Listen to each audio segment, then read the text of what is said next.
And welcome to Splatoon 1.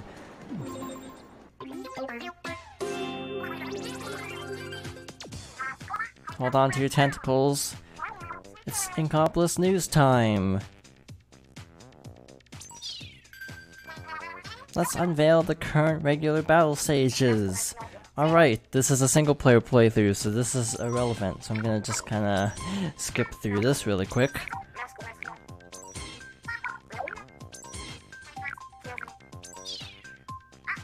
Newsflash, newsflash. What is it? What is it?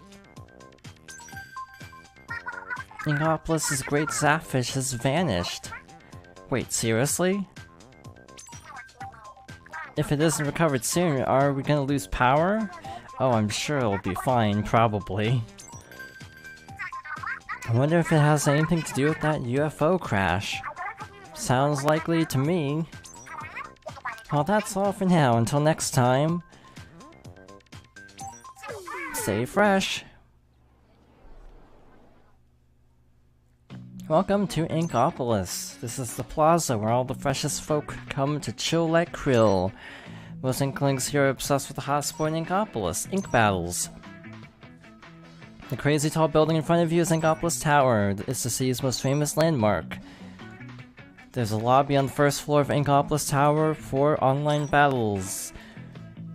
This is the Booyah Base, a shopping mall for all your Inkling needs. You can buy all kinds of fresh gear and weapons to use in battle. But check it, the staff in the shops can be a snobby bunch. They won't serve you if they don't think you're fresh enough.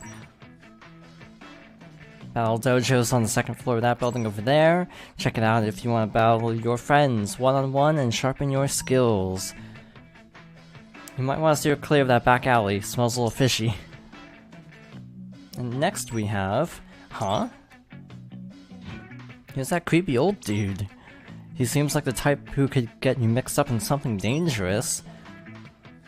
Whatever, why don't you just head to the lobby in Inkopolis Tower?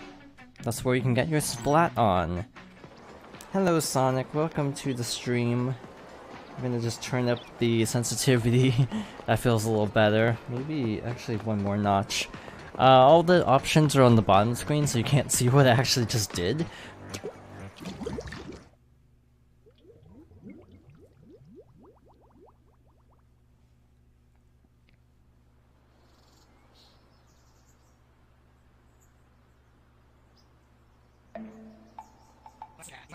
The Octolings, Octarians, I guessed wrong, are coming.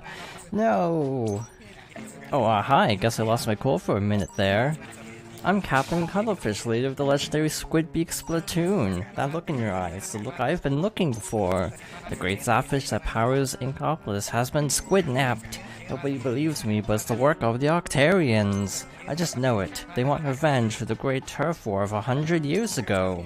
I've been keeping an eye on them this whole time, of course. But they stole the Great Zapfish right out from under my nose. Please, you gotta help me rescue the Great Zapfish. So, I'm gonna take your silence as a yes. Starting today, you are Agent 3 of the new Squidbeak Splatoon. This is your brand new hero suit. It'll help you fight the Octarians. What a great fit for a hand-me-down from Agents 1 and 2. Now let's go get those Octo Jerks. I'm counting on you, bucko. Save 3 more Zapfish. So we have these little kettles. We have to hit them in order to reveal the entrances. And we have our first level Octo Trooper hideout. Catch that Zapfish. It's kind of interesting going through Splatoon 1 because it's a very different feeling game. One thing that's very noticeable right off the bat is you can't change motion and control stick sensitivity separately. It's all one option, which is really not cool for me. I personally use different sensitivities for both on Splatoon 2. I have the control stick set a little bit higher, I think, than the motion. So this is kind of weird to get used to them both being relatively the same, for starters. It's also got like, I feel like the level design is a lot simpler because they were just kind of getting the bearing for everything. But it's not like bad, it's just kind of rudimentary. Also, I'm not going to be reading a lot of the dialogue. on the bottom of the screen because it's actually really difficult to read and play this game, I find. Having done, what, 3 Let's Plays of Splatoon by this point, I kind of feel like my energy is best spent not reading dialogue, because it kind of interrupts flow of commentary. I do like how there is a lot of flavor text, though. Also, hi Cooper, how goes? Now, level design is kind of difficult. I do think they kind of hit a groove with Splatoon 2, and also with the Octo expansion. This is the first sunken scroll. This is our main collectible. If you notice in the tags of the stream, I guess, well, if you're watching the post-upload, you can't.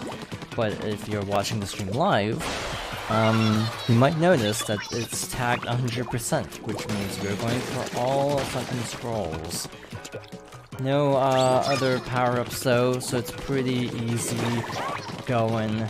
Level design's pretty straightforward. If you played a Nintendo game, you might know what to expect, honestly. Like, I'm not even kidding. I felt this game was a lot easier because I played games like Super Mario Galaxy. And I kind of had a feel for where they like to put collectibles. Because Nintendo tends to do very kind of, I don't want to say like formulaic, but like you can kind of get a feel for this kind of thing. Also, final checkpoint. The Zapfish is up there, so we need to actually get to that by finding a key to open up a vault in order to jump up there.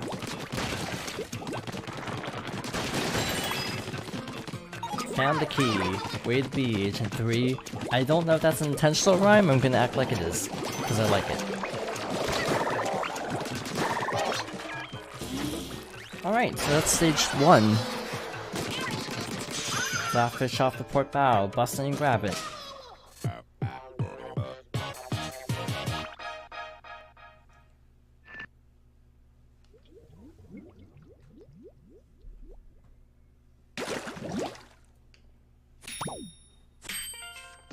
Since time immemorial, a rare type of electric catfish known as the Zapfish has been prized by Inkling society as a source of energy. In fact, the entire city of Inkopolis is powered by a single 100-year-old Great Zapfish.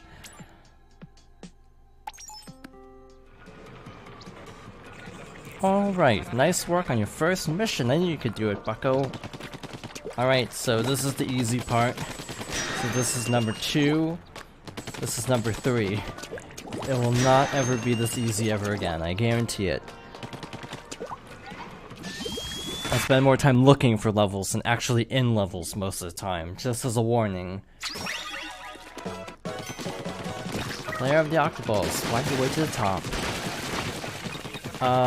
Let's see. Final area is easy. I actually don't remember. The last time I played this game, for the record, was in 2015. For a Let's Play. It was kind of not a good time to do a Splatoon Let's Play, and I think most of you can guess why.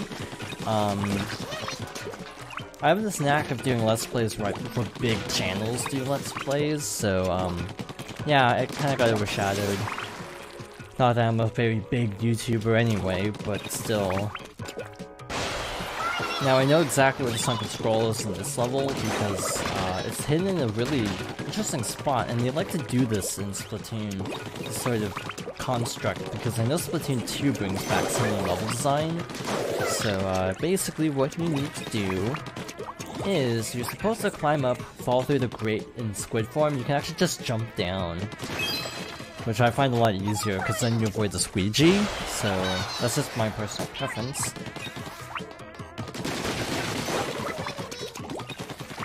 I also thought about putting incentives, but I didn't think anyone would actually go through with them, because I don't know too many things that incentivize Splatoon. But one, like, almost joke idea I had was to, like, have an incentive to fight the secret boss of the Octo expansion. But I also kind of am not sure if I want to do that, so, that's why I haven't decided yet. Like a sabotage system of sorts. But yeah, there's not really much you can do, really. This game you can't really switch weapons that easily. You can't really, like... This is not how you're supposed to do this, by the way, I'm pretty sure. That's how I always do that, though. I thought about doing an incentive to do the amiibo challenges, but those are really repetitive since it's just the regular missions with different criteria, so I decided against that. Unless everyone really wants to see the amiibo challenges for whatever reason, I can add that in later. This is a pretty straightforward level, so I'm not really talking about it. Just kind of hitting the balloons to cover a lot of the thing with the little rollers there. As a fun fact, I sometimes skip this final checkpoint. On my first playthrough, I did not use this jump panel at all, so I actually missed this. And I tried to climb up very slowly and manually, and it wasn't fun, so I don't recommend this, to be perfectly honest. Alright, so that's good. I actually have beaten the secret boss in the Octo expansion before, so I know I can do it. But yeah, that would be the only, like, bit incentive. And even then, I would set it really high, like 50,000 bits or something. Not 50,000, 5,000.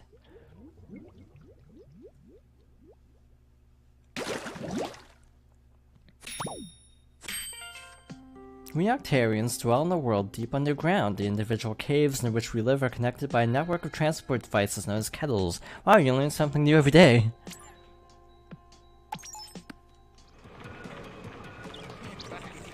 Dash and jump, dive to hide. Use ink is key to victory. Wow, I read that really poorly. Rise of the octocopters, leap to victory.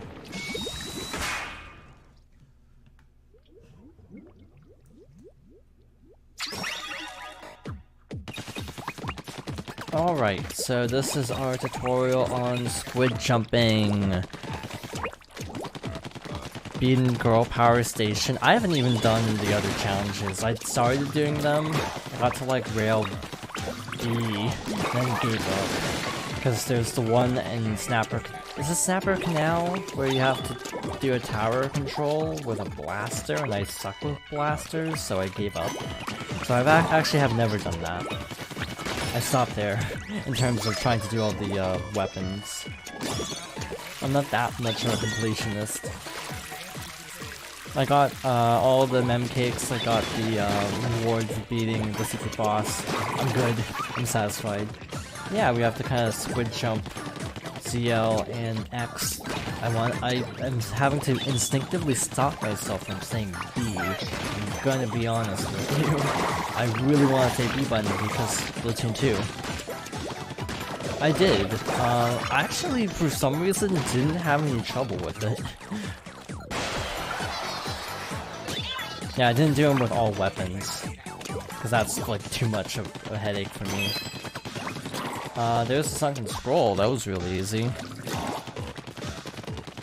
Doing it without a main weapon just sounds like torture, so I have not done that.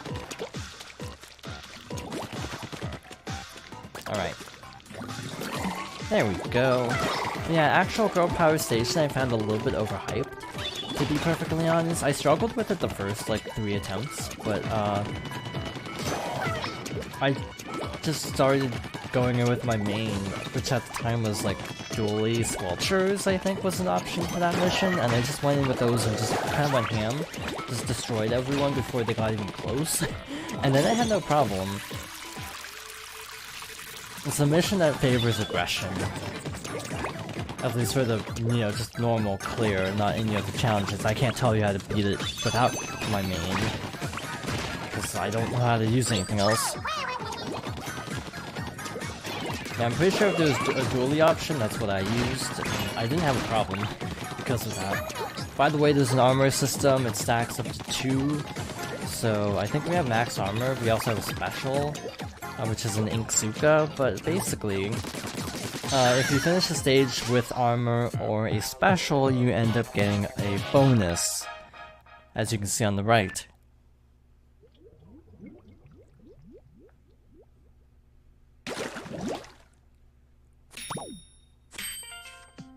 There seems to be an Octarian assault vehicle, but it doesn't appear to have an engine. The big question then, how does it move? It's frighteningly clear that the source of Octarian power lies outside the realm of established science.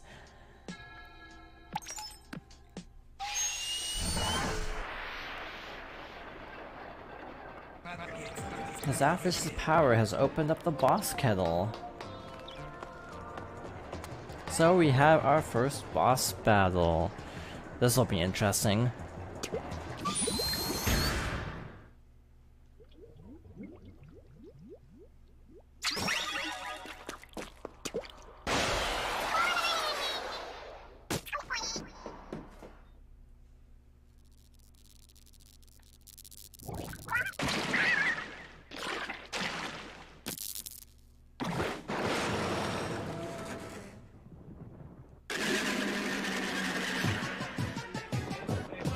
Alright, I'm gonna be honest, this fight's gonna mess with my head, because I'm used to fighting it with like 5 upgrades.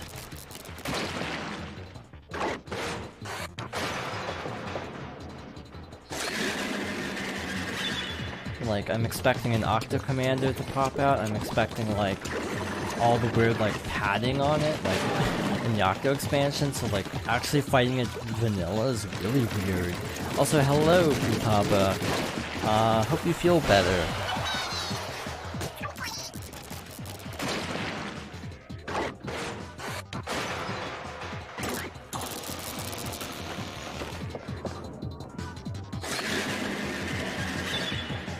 Basically what we're doing is we're baiting it into attacking, and then we just climb up the sides.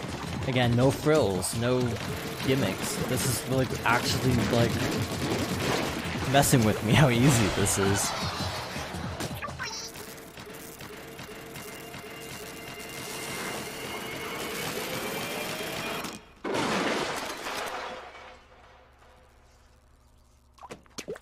Yeah, that was like the easiest time I've had because I'm used to fighting it with like so much more to the fight. Oh, we did it.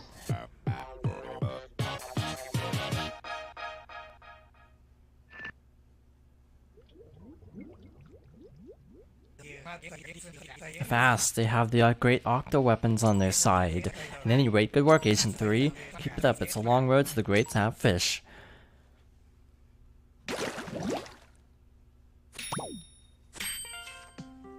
Anti-octopus weapon blueprints, designer Moses Schellendorf, Ammonite's Booyah base, first floor, Inkopolis, etc.